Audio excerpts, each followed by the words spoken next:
Story सुनने से पहले अगर चैनल पर नए हैं तो चैनल को अभी सब्सक्राइब करें और हाँ, वीडियो को लाइक करना ना भूले। तो सुनते हैं कहानी। हेलो दोस्तों, मेरा नाम माधुरी है। मेरी शादी 18 साल की उम्र में हुई थी।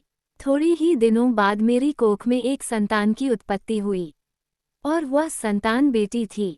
मेरे हस्बैंड ने बेटी का नाम पारुल रखा। पारुल दिखने में बहुत सुंदर थी क्योंकि वह मेरी बेटी थी। मैं सुंदर थी तो मेरी बेटी भी बहुत सुंदर थी।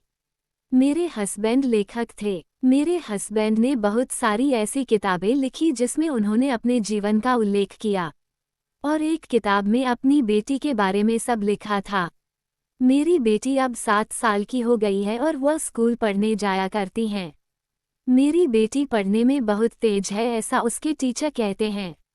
मेरी बेटी क्लास में हमेशा फर्स्ट आया करती थी। ये सब देखकर मेरे हस्बैंड बहुत खुश हुआ करते थे। उन्हें अपने आप पर प्राउड फील होता था कि मैं जिस बेटी को जन्म दिया है वह इतनी होनहार है। मेरे सास ससुर मुझे बहुत प्यार किया करते थे। मेरे पति के 2 बेस्ट फ्रेंड थे, उनके नाम बहादुर और राम सिंह था। राम सिंह और बहादुर के एक लड़का था। बहादुर और राम सिंह कभी कभी घर पर आ जाया करते थे। बहादुर की पत्नी बहुत खड़ूस थी, वो हमेशा मेरी बुराई ही किया करती थी मेरी सास ससुर से। मेरे सास ससुर को तंदूर की पत्नी कामिनी इतना बहका देती है कि मेरे सास ससुर अब मुझसे प्यार अब नहीं करते थे। लेकिन मुझे इन लोगों से कुछ ज्यादा फर्क नहीं पड़ता था क्योंकि मेरा पति मुझसे बहुत प्यार करता था। कोई मुझसे प्यार करे या ना करे, मेरा पति मुझसे प्यार कर रहा है, मेरे लिए इतना काफी है। मेरी हंसते खेलते जीवन को किसी की नज़र लग जाती है और अचानक मेरे पति का एक्सीडेंट हो जाता है और मेरे पति संसार छोड़कर चले जाते हैं। मेरे पति के छोड़ जाने के बाद मैं बहुत बेसहारा हो गई थी क्योंकि एक मेरे पति ही थे जो मुझसे प्यार किया करते थे और सब लोग मुझसे बहुत नफरत करने लगे थे। ये नफरत कमीनी ने फैलाई थी। बहादुर की पत्नी कामिनी किसी का भला नहीं सोचती थी, हमेशा बुरा ही सोचती थी। मेरे पति लास्ट टाइम मुझे अस्पताल में कहा था कि अलमारी में कुछ किताबें रखी हैं जो मैंने लिखी है, वो तुम संभाल कर रखना। उसे किताब में मेरी बेटी का सच लिखा हुआ था और दूसरी किताब में मेरे पति और मेरे जीवन की कहानी लिखी हुई थी। जो मेरे पति किताबें लिख गए थे उन्हें मैं संभाल कर अपने पास रख लिया था। मेरे पति के गुजर जाने के बाद कामिनी अब तो और भी घर ज्यादा आया करती थी। मेरे सास ससुर को पढ़ने के लिए मेरे सास ससुर उसकी बातों में इस तरह आ जाते हैं कि वो मुझसे अब बहुत नफरत करने लगे थे। कामिनी ने मेरे सास ससुर के कान भर दिए थे। कामिनी से मैं ज्यादा सुंदर थी इसलिए वह मुझे और जलती थी। मेरे सास ससुर बहुत बूढ़े हो गए थे और मुझे बहुत बुरा लगता था कि मेरे सास ससुर मुझसे प्यार नहीं करते हैं। ये सब कामिनी की वजह से ही हो रहा था। जब से कामिनी का घर आना जाना लगा था तब से ही मेरे सास ससुर ने मुझसे नाराज रहने लगे थे। पहले मेरे सास ससुर मुझे बहुत प्यार किया करते थे लेकिन अब उनका प्यार मुझे नसीब नहीं हो पा रहा था। मैं बहुत सोचती थी कि मेरे सास ससुर मुझसे प्यार करें क्योंकि मैं अकेली पड़ गई थी पति के गुजर जाने के बाद। लेकिन मुझे ये खुशी नसीब नहीं हुई कामिनी की वजह से। थोड़ी ही दिनों बाद मेरे सास ससुर की अचानक मृत्यु हो जाती है। मुझे सास ससुर का प्यार भी नहीं मिल पाया और अचानक मेरे सास ससुर की मृत्यु हो जाती है। घर पर राम सिंह और बहादुर और उनकी पत्नियों भी आई हुई थी। 1-2 दिन बाद सब लोग अपने अपने घर चले जाते हैं। अब घर में मैं और मेरी बेटी ही थे। मेरी बेटी पढ़ने में बहुत होशियार थी। मेरी बेटी अब 12th में पढ़ रही है और वो पढ़ने में इतनी बिजी रहती है कि दिन रात पढ़ाई करती है ताकि अच्छे नंबर ला सके और क्लास में फर्स्ट आ सके। राम सिंह की बेटी का बर्थडे था। राम सिंह ने मुझे इनविटेशन पर बुलाया हुआ था और राम सिंह मुझसे कह रहे थे कि तुम अपनी बेटी को भी अपने साथ लेकर आना। मैंने यह बात अपनी बेटी को बताए, बेटी जानने के लिए राजी नहीं थी। मेरी बेटी का कहना था कि मेरे एग्जाम चल रहे हैं, मैं कहीं भी नहीं जा सकती इस टाइम। मैंने उससे बहुत बार कहा कि तुम भी मेरे साथ चलो, लेकिन वो जाने के लिए राजी नहीं हुई। इसलिए राम सिंह के बेटे के बर्थडे पर मुझे भी अकेले जाना पड़ा। राम सिंह और राम सिंह की पत्नी मुझे देखते ही मुझसे कहने लगते हैं, क्या हुआ, तुम्हारी बेटी नहीं आई? तो मैं उन लोगों से कहा कि उसके एग्जाम होने वाले हैं इसलिए वह नहीं आई। राम सिंह कहने लगे, ये तो अच्छी बात है, पढ़ाई के टाइम सिर्फ पढ़ाई होनी चाहिए। थोड़ी देर बाद बर्थडे केक कट जाता है। उसके बाद राम सिंह ने मुझे अकेले रूम में बुलाया और राम सिंह कहने लगे, मैं तुम्हारी बेटी का हाथ मांगना चाहता हूँ अपने बेटे के लिए। अगर तुम्हारी इजाज़त हो तो इस दोस्ती को हम रिश्तेदारी में बदल दें। मैंने कहा, क्यों नहीं, मैं भी बहुत दिनों से यही सोच रही थी कि ये दोस्ती रिश्तेदारी में बदल देनी चाहिए। और यह बात तुमने खुद मुझसे कही तो मुझे बहुत खुशी हुई। अब मेरी बेटी की शादी तुम्हारा ही बेटे के साथ होगी। ये बात कहकर मैं अपने घर लौट आई हूँ और अपनी बेटी से यह सारी बातें बताती हूँ। मैंने ये सारी बातें जब अपनी बेटी को बताई तो वह मुझ पर बहुत गुस्सा होने लगी और मुझसे कहने लगी, मुझे अभी शादी नहीं करनी, मुझे अभी पढ़ाई करनी है। ये बात कहकर वह अपने रूम में चली जाती है और गेट बंद कर लेती है। मेरी बेटी जब भी पढ़ाई करती थी तो अपना रूम का गेट बंद कर कर ही पढ़ाई करती थी। एक दिन मैं अपने पति की लिखी हुई किताबें पढ़ रही थी। उसमें कुछ ऐसा लिखा होता है जिसे पढ़कर मेरे पैरों तले जमीन खिसक जाती है। उसने मेरी बेटी पारुल का सच लिखा हुआ था। उसे किताब को मैं पढ़कर चौंक जाती हूँ और मैं ये सोचने लगती हूँ कि यह सब क्या लिखा है। ये राज मैंने जो पढ़ा था वह मैंने अपनी बेटी को भी नहीं बताया। मैं उन किताबों को फिर से अलमारी में रख दिया। मुझे जब अपने पति की ज़्यादा याद आती तो मैं उसे अलमारी में रखे उनकी फ़ोटो को देखकर खुश हो जाया करती थी। एक दिन मैं अपनी बेटी के रूम के गेट के पास से गुजर रही थी। मेरी बेटी के रूम से रोने की आवाज़ आ रही थी और मेरी बेटी कह रही थी, बहुत दिन हो गए, अब आप ही जाओ ना। मुझे समझ नहीं आ रहा था कि मेरी बेटी रो रो कर किससे बात कर रही है। कह रही है कि अब बहुत दिन हो गए तुमसे मिले हुए, अब आप ही जाओ ना। मैंने ये सुना तुरंत ही मैं रूम का गेट बजाना शुरू कर दिया। 5 मिनट बाद मेरी बेटी ने अपने गेट को खोला। मैंने अपनी बेटी से रोने का कारण पूछा तो बेटी मुझसे कहने लगी, मैं रो नहीं रही थी। मैंने अपनी बेटी से कहा, तुम मुझे पागल मत बनो, तुम रो रही थी, मैंने अपने कानों से सुना। मैं किचन की ओर जा रही थी तो मुझे तुम्हारे रोने की आवाज़ तुम्हारी रूम से आ रही थी। अब तुम बता दो क्यों रो रही थी। मेरी बेटी मुझसे कहने लगी, माँ तुम कुछ मुझ पर जाता ही अब शक करने लगी हो। मैंने कहा ना कि मैं नहीं रो रही थी तो नहीं रो रही थी, लेकिन तुम्हें एक बार में कुछ समझ नहीं आता है। मैं सच कह रही हूँ, मैं नहीं रो रही थी। वैसे भी मुझे कौन सी दिक्कत है तो मैं रोऊंगी। मैं कहने लगी, तो फिर तुम ये क्यों कह रही थी कि अब बहुत दिन हो गए, अब आ भी जाओ ना। मेरी बेटी मुझसे कहने लगी, मैं कुछ नहीं कह रही थी, मैं पढ़ाई कर रही थी, वही तुमने सुना होगा, और मैं कुछ नहीं कह रही थी। मेरी बेटी मुझे झूठा साबित कर देती है, लेकिन मुझे जो सुनाई दिया था वह सब सच था, मैंने अपने कानों से सुना था। मैं अपने रूम में आ जाती हूँ और यही सोच सोच कर मैं घबरा रही थी कि बेटी मेरी किस बात कर रही थी। अगली शाम में बेटी के रूम में उसे खाना देने जा रही थी, तब भी उसके रूम से रोने की आवाज़ आ रही थी और रो रो कर मेरी बेटी कह रही थी, बहुत दिन हो गए, अब मैं नहीं रह सकती तुम्हारे बिना, मुझे बहुत याद आती है तुम्हारी। मैं बेटी के रूम का गेट बजाना शुरू कर दिया।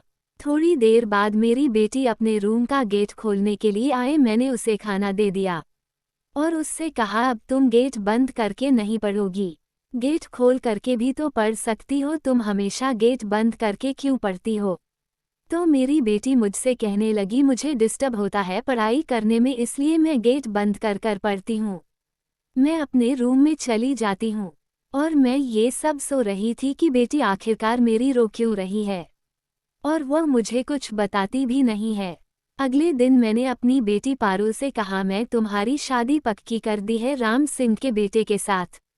तो मेरी बेटी मुझसे कहने लगी, मुझे किसी से भी शादी अभी नहीं करनी है, मुझे पढ़ाई करनी है। मैं कितनी बार तुमसे कहूँ कि मुझे अभी पढ़ाई करनी है, अभी मुझे शादी नहीं करनी, तो प्लीज़ मुझे पढ़ने दो।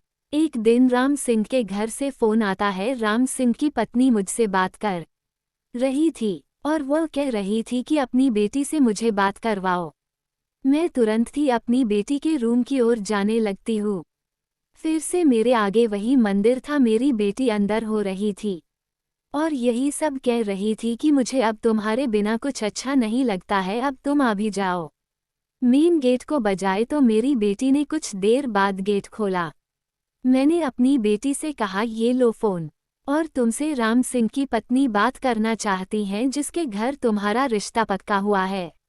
मेरी बेटी फ़ोन पर ही कहने लगी, मेरा रिश्ता भी कहीं पक्का नहीं हुआ है और मैं न ही किसी से बात कर सकती हूँ, तो प्लीज़ मेरे रूम से अब जो मुझे पढ़ाई करनी है। मुझे अपनी बेटी पर बहुत गुस्सा आ रहा था। पहले मेरी बेटी हर एक बात मानती थी, लेकिन पता नहीं अब 2-4 दिनों से उसे क्या हो गया है। वह मेरी कोई बात नहीं मान रही थी। मैंने राम सिंह की पत्नी से कह दिया, मैं तुम्हें बाद में बात कर दूंगी, उसके अभी एग्जाम चल रहे हैं, इसलिए वह किसी से बात नहीं कर रही। तो राम सिंह की पत्नी मुझसे कहने लगी, ठीक है, मैं बाद में बात कर लूंगी, और उन्होंने फ़ोन कट कर दिया।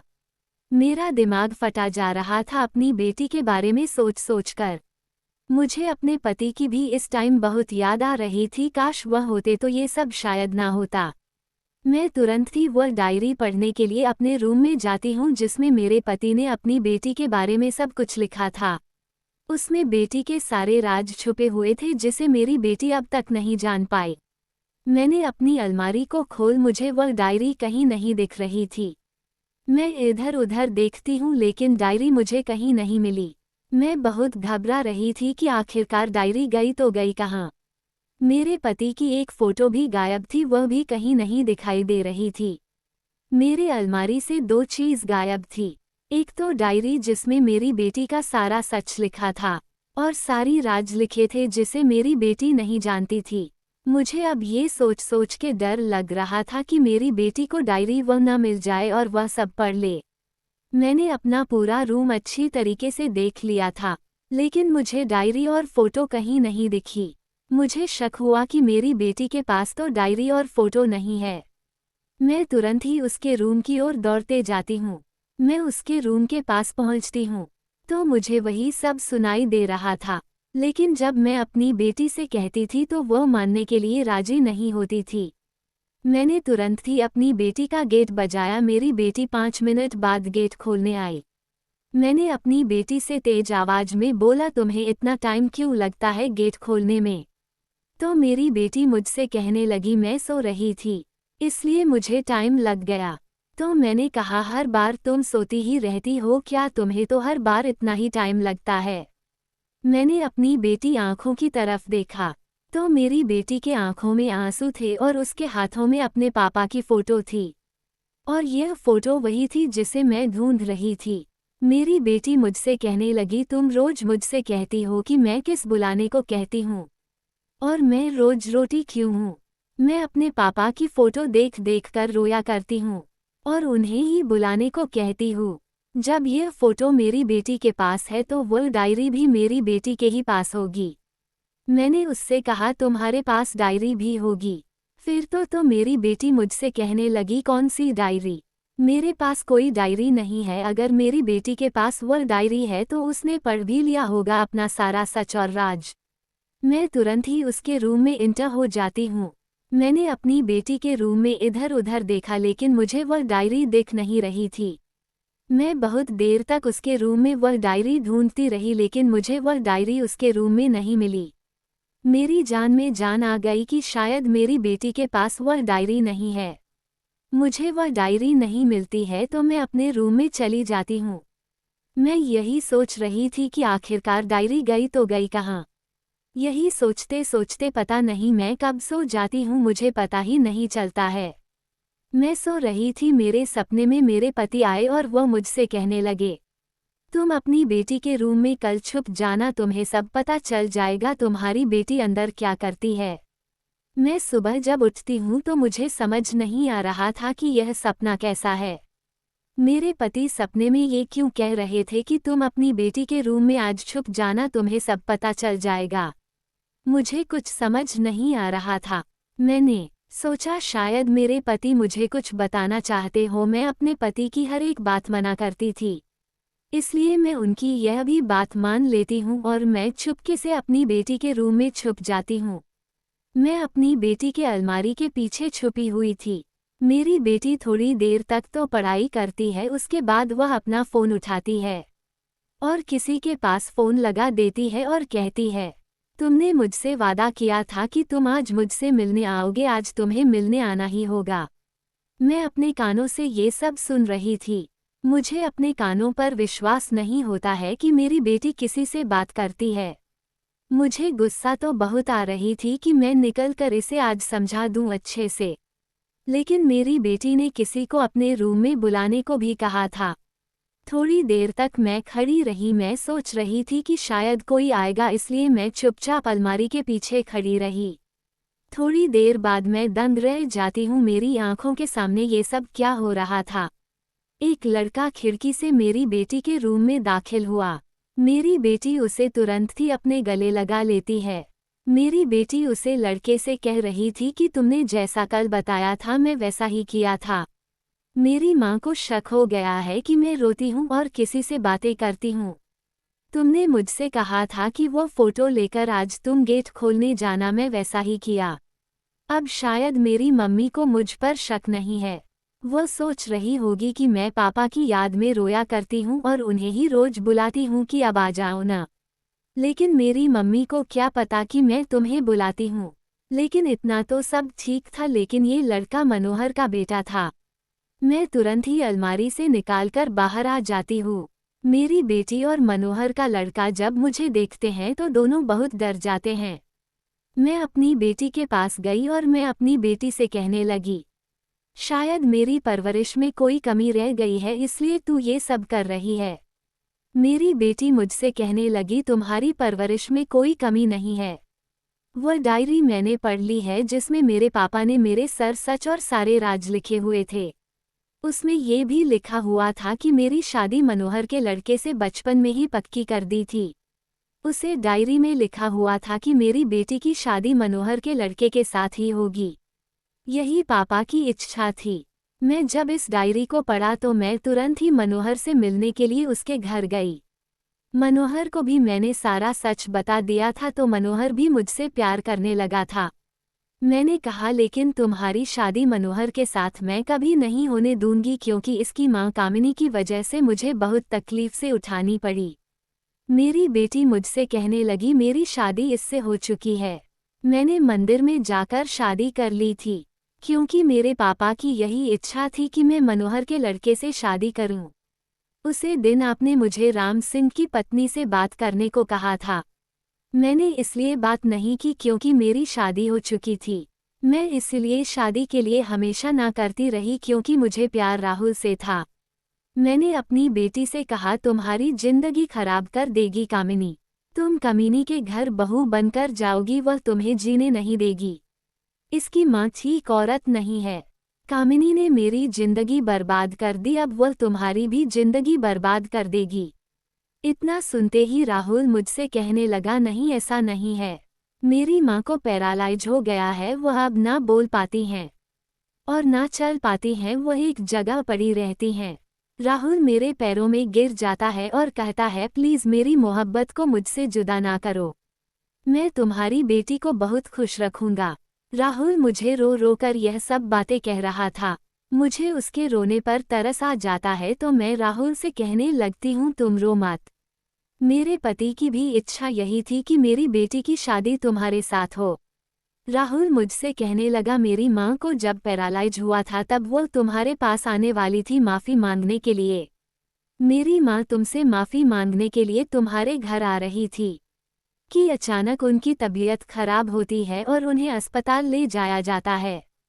तो डॉक्टर ने उन्हें बताया कि इन्हें पैरालाइज हो गया है, अब ना ये बोल सकते हैं और ना ही चल सकती हैं। मेरी माँ ने तुम्हारे साथ बहुत गलत किया था, शायद भगवान ने उन्हें उसकी या सजा दी हो। मेरे पति की भी यही इच्छा थी, इसलिए मैं राहुल के पिता को बुलाती हूँ अपने घर पर और अपनी बेटी की शादी राहुल से पक्की कर देता हूँ। थोड़ी ही दिनों बाद मैं अपनी बेटी की शादी राहुल से कर दी। मैंने अपनी बेटी को विदा कर दिया। अब मेरी बेटी राहुल के साथ बहुत खुश है ससुराल में। मेरी बेटी को किसी भी चीज़ की कोई कमी नहीं है। एक दिन मैं राहुल के घर पर गई हुई थी अपनी बेटी को देखने के लिए। मेरी बेटी उसे घर में बहुत खुश थी। मैं ये सब देखती हूँ तो मुझे बहुत खुशी होती है। कामिनी एक तरफ व्हीलचेयर पर बैठी हुई थी। मैं उसके पास जाती हूँ, वह मुझे देख रही थी लेकिन कुछ बोल नहीं पा रही थी। कामिनी कुछ बोलना चाहती थी मुझसे, उसके आंखों में तुरंत ही आंसू आने लगते हैं मुझे देखते ही।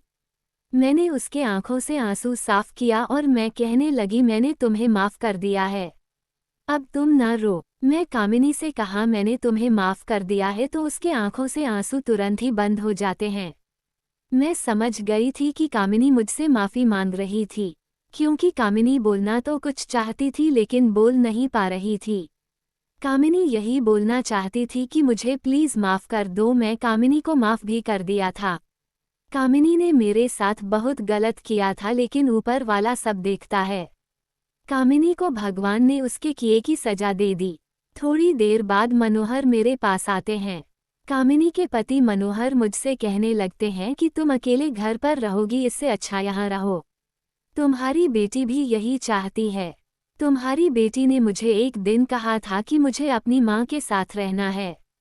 क्यों न तुम यहीं रहो अपनी बेटी के साथ। मेरी बेटी और राहुल भी मुझसे कहने लगे कि तुम यहीं रहो, तुम्हें कहीं जाने की आवश्यकता नहीं है। तो मैं इन लोगों की बात मान ली और मैं अपनी बेटी के साथ उसके ससुराल में ही रहने लगी। मेरी बेटी बहुत खुश थी और मैं भी बहुत खुश थी। मेरे पति की यही इच्छा थी कि मेरी बेटी की शादी मनोहर के लड़के से हो। उनकी भी इच्छा पूरी हो गई। मैं आशा करती हूँ कि आप लोगों को वीडियो अच्छी लगी होगी।